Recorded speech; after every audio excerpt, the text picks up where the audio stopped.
It's U of L Today on 93.9 The Ville. Here's your host, Mark Hebert.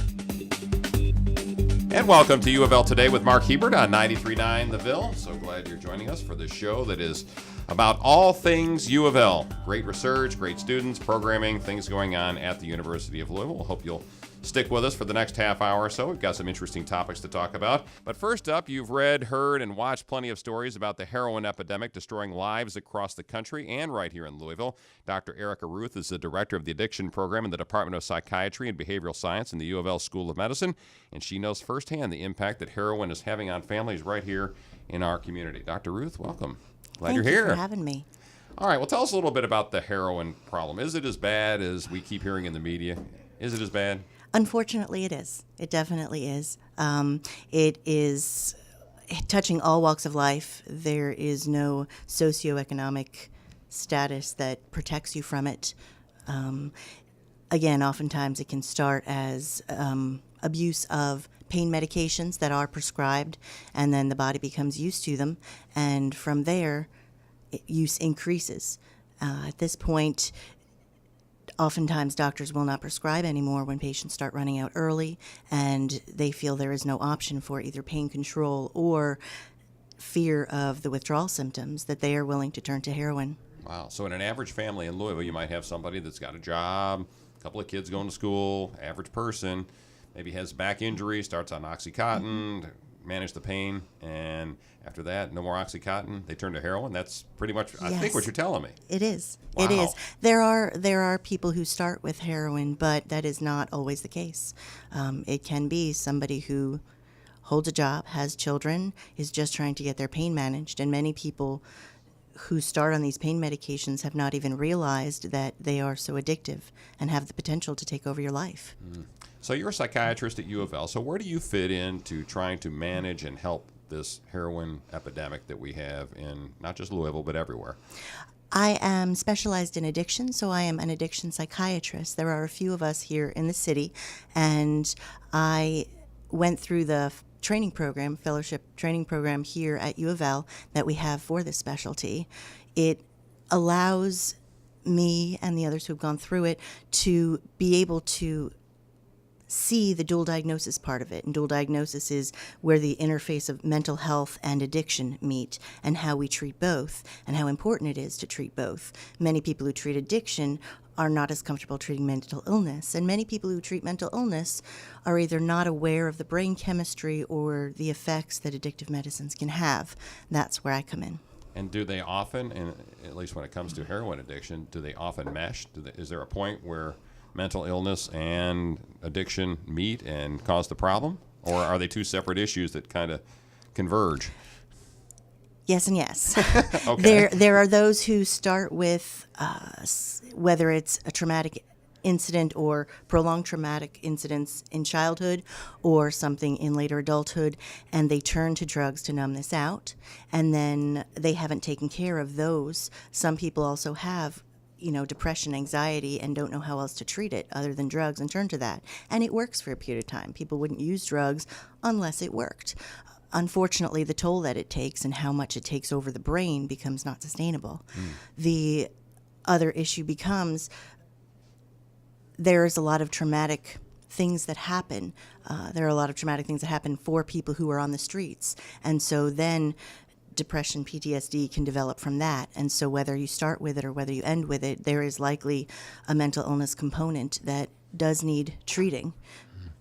Okay. All right, we're talking with Dr. Erica Ruth, who's the director of the addiction program in the Department of Psychiatry at the University of Louisville. What is an example of someone that you have treated? Now, I obviously don't want their name, but give me an example of, I'm going to call them typical. There may not be such a thing as a typical addict, but what is the typical addict that you would treat? And who are they? What do they look like? Give me an example. Again, typical is kind of a funny word because they come from, they can be 20-something young women. They can be men in their 60s. I would say initially when their disease is significantly taken over, when they are very severe, what sits across me is somebody who is willing to take other people's medications and no thought to the risk of it. Somebody who is willing to go to the street and buy anything off the street that might change how they feel. Again, they are desperate enough for this numbing or even to feel better that whatever else might be in it doesn't even matter. Again, it's a certain desperation that comes from it. Again, if they come to me and they are truly ready for the recovery work that it takes, again, my job is more just a facilitator of them doing the work to become sober. I can't make anybody sober, but if they are, then over time, what we often see is somebody who is able to be honest if they should lapse. They can actually say, look, I've been having cravings. Look, I had an episode or an incident. And my job is to, as well as my therapist and my residents, our job is to say, okay, what happened? And how do we combat that next time? How do we build you up so that next time you have this opportunity, that's not the choice that you make, or you at least have a choice, because at this point they may not. And over time, they are able to hold a job. They are able to, many of them have lost their children, and they're able to actually get visitation. And some of them I've seen actually get their kids back when they've had successful sobriety. That was my next question: is what is the impact on a family day to day, on a family that has a mom, dad, brother, sister that's an addict in the house? The emotional toll that it takes is a destructive force. It's an amazing thing. Again, people who have someone who has addiction in their family, it's tragic for those around them. It's not, it is obviously heartbreaking for the person who is suffering from this, who cannot make the choice to care for themselves or their family. But for the actual family members who watch this and can't help them, who do everything they can, but that leads them into the enabling realm of things where the addiction just takes over more and more. I consider addiction kind of the devil on the shoulder, telling this person what to do. You could use a little bit more. It will be different next time, and you'll be able to care for them then. Just do this one thing this time. And so we see family members who stay with patients who have addiction, people who have addiction, and they are worn down. They feel helpless. They end up with their own depression and anxiety over the things that they see and where the money goes, and having somebody go out all night and not come home. There is often is there help for those families? Is there anything out there for someone that is worn down, married to an addict, or mom or dad? What should they do, I guess, is the question. The first thing I would recommend to people, because it's free and it's in the community, is Al-Anon, actually. A lot of people don't even think of this as an option. They say, I'm not an addict, I don't need these meetings. What Al-Anon offers is a place to go to talk to others who are struggling with their role in this. Oftentimes, family members feel guilty, they feel responsible, they feel helpless, and talking to others who are also feeling this way or have come to the conclusion that it is not their fault and that they can also take care of themselves and don't have to give up themselves to try and care for the other person is the place to go. So it's support, just not for the addict, but for the family. Correct. And for our patients, we don't have anything specific for family members, although that is not a bad idea. As part of the Suboxone program that I run, patients are required to go through therapy every 2 weeks or 4 weeks, and I recommend, and so does our therapists, that they bring in family members. They communicate with each other. They talk about the impact that it has had on them in a safe place where somebody who has suffered from addiction can hear it and process it without that guilt and shame tearing them down back to a place where they want to use. We've got about a minute left here. What's the percentage of folks that go through treatment and therapy with you that relapse? Do you know? Ballpark? Sadly, again, nationwide, probably about 85% of people relapse. Wow. Again, with maintenance therapy, such as methadone or Suboxone or Vivitrol, the percentage does lessen. But the pathway that this creates in the brain that hooks them, takes them back out. The difficulty with gaining coping skills that they haven't in the past takes them back out. Just because somebody relapses doesn't mean they don't come right back to getting help. This is the nature of this disease, is a relapsing and remitting disease. But if you realize it, and if you realize it quickly, you can get back on the train to getting better, right? Correct. One thing for patients with addiction to realize is just because you lapse, just because you slide off one time or a couple of times, does not mean you have failed, does not mean you are a failure. It means that whatever led to that needs a little shoring up. All right. Dr. Erica Ruth from Department of Psychiatry at the University of Louisville. You've been very interesting. I may have to have you back on the program here in a couple of months just to talk more about this. Would be my pleasure. Thank you, Mark. Appreciate it. You might be surprised at how much help is available for your nonprofit organization or your business from guess who? The University of Louisville. Bruce Kemmelgore teaches management classes in the College of Business and also oversees a program where MBA students are consultants for local organizations. And Ben Goldenberg is here with him, and he's one of those students. Welcome, gentlemen. Thank you very, very much for having us. Good to see you guys. All right. Well, Bruce, why don't you talk a little bit about this program that you've got out there for businesses and nonprofits? What does U of L make available to them?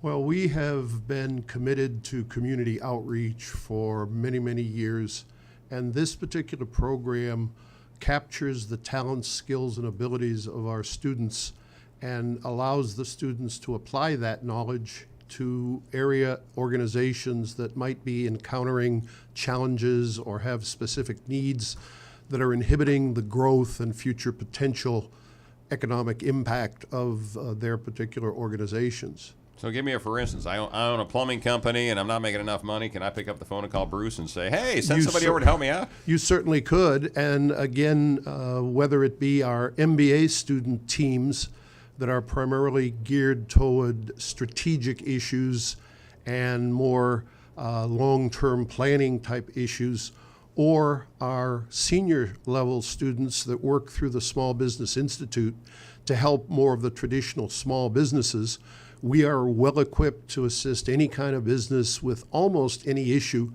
excepting legal issues or engineering issues. Those are outside our purview. Those might be the speed school of law school, right? Yes, exactly. But in terms of your plumbing business, I mean, if you, for example, had a need for seeking to expand to different market segments, or you wanted to figure out how to better reach potential clients through the use of social media or different advertising platforms and things like that, our students would provide an entire plan of action with the details, with the costs, and project the relevant segments to reach through what mediums, how frequently, what the costs might be, what the content of the messages might need to be, because it's going to be different messages for different market segments. And we'll provide all of that free of cost to you in exchange for your willingness to share your business with our students and be willing to meet with those students periodically for progress review sessions and feedback and things of that nature. So it's a teaching tool for our students. Absolutely. And free Absolutely. And free advice for businesses. It's free to the extent that people are not charged a fee for the service, but we do want them to be invested in what our students are doing with them, because we are working with them. We're not unpaid employees, but rather true consultants that are trying to analyze the root causes of situations. For example, we get clients that will say, I'm not getting enough traffic through my storefront and I need help in marketing. Well, it may not be marketing at all. It could be merchandising, it could be your location, it could be that you're targeting the wrong segments with whatever advertising you're doing. There could be a lot of issues at play. And so we diagnose the root causes of different issues and then forecast potential relevant solutions in the form of recommendations and various plans of action. All right, that was Bruce Kemmelgore you've been listening to for the last couple of minutes. He teaches management classes in the College of Business, and with him is Ben Goldenberg. He's one of those students that Bruce just talked about. Ben, tell us a little bit about what your situation is. You've graduated, right? Yeah, I graduated in September. Okay, and with an MBA. With an MBA, yes. All right, and you worked on one of these projects. So tell us a little bit about that experience, who you worked with, what you did, those kinds of things. Sure. We went to, our client was the Waterfront Development Corp., and we were tasked with finding how much money do people spend after or during the attendance at any event at Waterfront. So that could be anything from Waterfront Wednesday to Forecastle Festival to just walking the Big Four Bridge or hanging out on the Great Lawn. So we devised a relatively simple but poignant survey, gathered over 900 responses, and then went in and did some statistical analysis to come up with a real model of how much an average person would spend. And we were looking only at secondary spending, so not the ticket that Forecastle cost, but if you bought merchandise or souvenirs at the event, or if you bought food or drink before or after, if you stayed in a hotel, took a taxi, took an Uber, took drove. That's still gasoline tax. That's all of that counted into the formula, and came up with a big number, and then annualized it. So we looked at it over the course of the year, their Waterfront's expected attendance over the course of the year, and came up with an impact that Waterfront events had on spending in the area, and then also within tax returns to Frankfurt, to the state. So it was an economic impact study, basically, Absolutely. and of the events at the waterfront. So what'd you find? I'm curious as to what you found, then I got some more questions after that. Yeah, of course. Well, we found that people spent the annualized spending was going to be about $91 million overall, about 12.6 in state tax revenue. So why did the Waterfront Development Corp come to U of L and ask for this type of data and type of study? What were they looking to do? Well, so they spent the last year talking with Frankfurt and trying to get more money in from the state to expand their programming. They got it passed through legislature, and then it was vetoed by the governor. And so they were hoping to. They need some proof. To give some more numbers, impact, exactly, to show that the park really does do good work for the city and for the state, and so they needed some hard numbers to look at that, and so that's what we were able to provide with them. Go ahead, Bruce. What were you going to say? The type of work that we did had significant engagement, high quality engagement on behalf of Ben's team. I met with them 2 or 3 times during the consultancy, and we exchanged points of thought and strategic as well as operational issues. And I just wanted to add the fact that, I am so proud of all of my student teams, all of our student teams, because they have a very, very high level of education and skill, and this gives them a chance to truly apply that in a very, very poignant way that really brings results. And it's very gratifying to know that, for example, Ben's client has really embraced the results of the work that was done. All right, we're talking with Bruce Kemmelgore, teaches management classes at the College of Business and oversees this program where MBA students are consultants for local organizations, and also with him, Ben Goldenberg. Is Ben's project with Waterfront Development, is that pretty atypical, or is it a little bit different for most of the projects that you do, that you're actually working with businesses trying to help them with their internal management systems? That is correct. Most of the project requests we receive, whether it be from a small business or a large corporation or any nonprofit organization that we've served, usually they are either strategic in nature, such as the feasibility of expansion or perhaps adding new product lines, or a relocation analysis or something like that, to operational issues such as inventory control and warehousing challenges. That's a relatively recent project that came to us from a very large employer here in the area. Right. And, again, to know that they applied what the student team brought forward as recommendations to change their current systems and processes is very, very gratifying to both the students as well as the instructional faculty at the university's College of Business. Well, Ben, this whole thing, the idea was to help you get a toolbox of things so that you learn something. Did it help you, A, and B, where are you working now? Certainly. I'm the marketing director at the Jewish Community Center in the Jewish Federation of Louisville. Okay. And so, yeah, I use this sort of analysis often. The MBA program in general helped provide me with a framework living in the nonprofit sector before even starting the MBA program. Part of what we were trying to do was bring a bit more business-minded sense into the nonprofit community, and this program is a perfect example of how exactly we were doing that. But yeah, we use it on a day-to-day basis, just analyzing different marketing techniques that we're using, impacts of different studies and things like that. Absolutely, definitely are using it. And we, just to mention this, we have all parties involved sign non-disclosure agreements. And before we begin executing our consultancy, we engage in signing off on a memorandum of understanding and share our work plan with the clients, and again, getting their sign-off. So it's not like we're swooping in to save the day and they're just stepping back and trusting that we're doing things and doing it fairly, equitably, and professionally, but that every step of the way we're trying to execute the appropriate documentation. And the team maintains communication with the client, holding several meetings throughout the consultancy, as well as meeting with me, as I mentioned before. Quick answer, how many of these do you do per year? About Ballpark? 50 to 55. Oh, wow, that many. Okay. That many. And if someone's listening to this and wants to get a hold of you and say, hey, I'd love to have them come with my business, how do they do that? Well, they can either contact me via email at bruce.kemelgor, Kemelgor, at louisville.edu, or the phone number is 852-4788. 852-4788. Okay. Yes. All right, I'll repeat that here in a second. All right. Bruce and Ben, appreciate you being on the program. Ben, good luck with your new job. Thank you. Or relatively new, I guess. And good luck with the program, Bruce. And Thank you. We're very, very proud of our students and what should they've be. been able to do for this community and the region.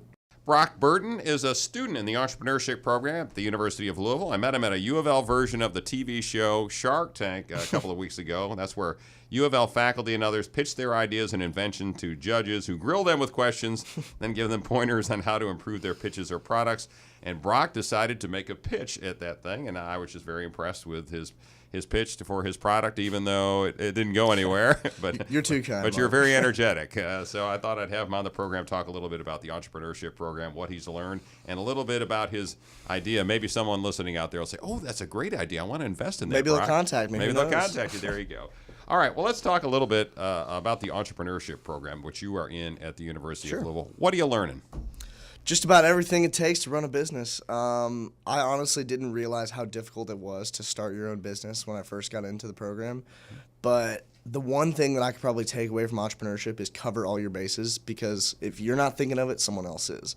And like we learned in the Shark Tank thing, some things I didn't really think of before I went in there, and they called me on it for sure. So I've learned to cover your tracks and really think out everything before you kind of jump into it. What year are you?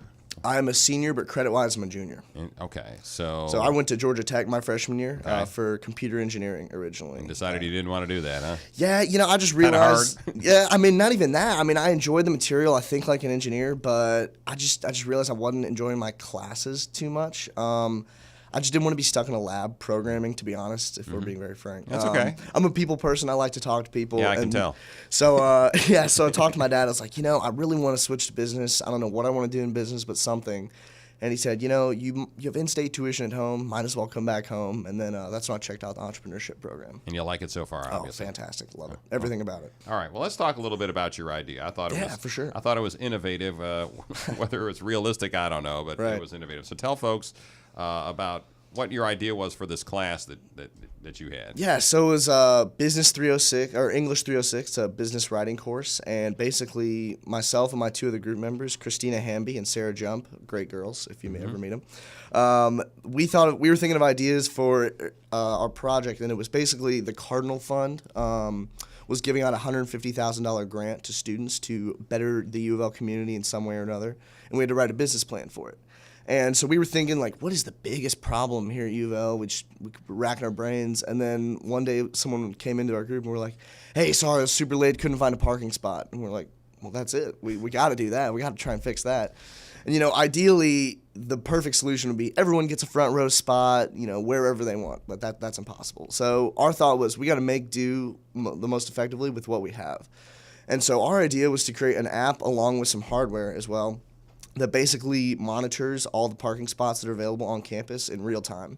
And that, like I said, it's two parts, the hardware and the app. So the hardware are basically these little motion sensors that we put in the actual parking spots themselves. So when cars roll over them, it updates the app and tells students, hey, this spot's taken, you can't go here.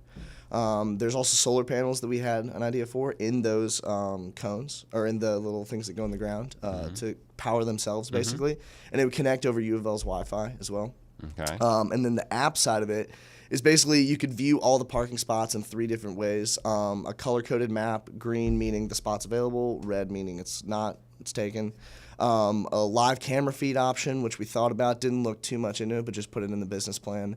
And then the third was a full list of all the parking spots in like every lot, and you could see total how many are available. Right. We're talking with Brock Burton, who's a student at the University of Louisville and an interesting character, so I decided to have him on the radio. Well, let's talk a little bit about that project then. So what was the problem with it then, and how do you make money off of that? Right. So originally our ways for making money was through a convenience fee that students and visitors alike would pay to use the app. Students, it would be a monthly one-time fee of 99 cents, and visitors, it would be a 99-cent per use thing. But the problem that we ran into is I actually got to speak with the assistant parking director. I forgot his name at the time, but he told me that there just wasn't enough money in it simply because U of L's doing their thing on campus here, but also the garages downtown, that real estate is very, very expensive. So at the end of the day, for U of L to like buy the idea out, there just wasn't enough money. But I still think it's a great idea and a need. It's a good idea. The question is whether you can pay for it or not. Exactly. But didn't you say that there were some other schools that had done something similar to this? Yeah, so when we were doing our customer discovery and research and things like that, we found that Clemson University had something similar implemented like this, and a couple of cities around the nation have also done similar things within like parking garages and meters and whatnot. However, the trick for us, and to relate it back to the Cardinal Fund kind of prompt that we were given, was that we were going to keep everything in-house. So all building of electronics, all programming of the app would be done for speed school students and give them a chance to broaden their horizons in the real world, saying, hey, I get to actually do something, but also maybe get class credit for it as well. So that was our perfect world thought. Well, it was a good thought. Right? It was a good thought. Maybe someday someone will figure out a way to financially make the finances work on I hope so. like this. That'd help me out a lot finding a parking spot. Well, maybe you should, try and market this as your own and register this as a trademark. Yeah. The Brock parking spot plan or something. I don't know. We actually, it was called Spot a Spot at the Spot a time. Spot, okay. And our little logo was a Dalmatian that helps you find your spot. But That's pretty cute. Yeah. That's good marketing. not bad. Some people might think as a dog has something to do with dogs and not cars. Well, we made it very clear he was looking for your spot, not chasing yeah. fire hydrants and tennis balls and whatnot. Has U of L sparked you to think innovatively like that, to think outside the box? Have you taken some classes that some professors have? Most definitely. And I'd say it all starts, like what you said, with the professors. It's just the values that they instill in us in learning and, being more creative in general. We have these things throughout the business school that are I think they took them down, but they were big like sheets that they had on the wall called creative thinking and like critical thinking tools. And they would actually implement that into our class and like have questions on our tests like, how do you think critically given these circumstances and whatnot? So I think it starts and ends with the teachers and the values that they instill with us, for sure. All right. Well, Brock Burton, you're a senior. You've got, about a year and a half left or so? Semester, about a year left. Okay. Yeah. Well, good luck to you. Thank you all for listening to U of L Today with Mark Hebert on 93.9 The Ville. And go Cards.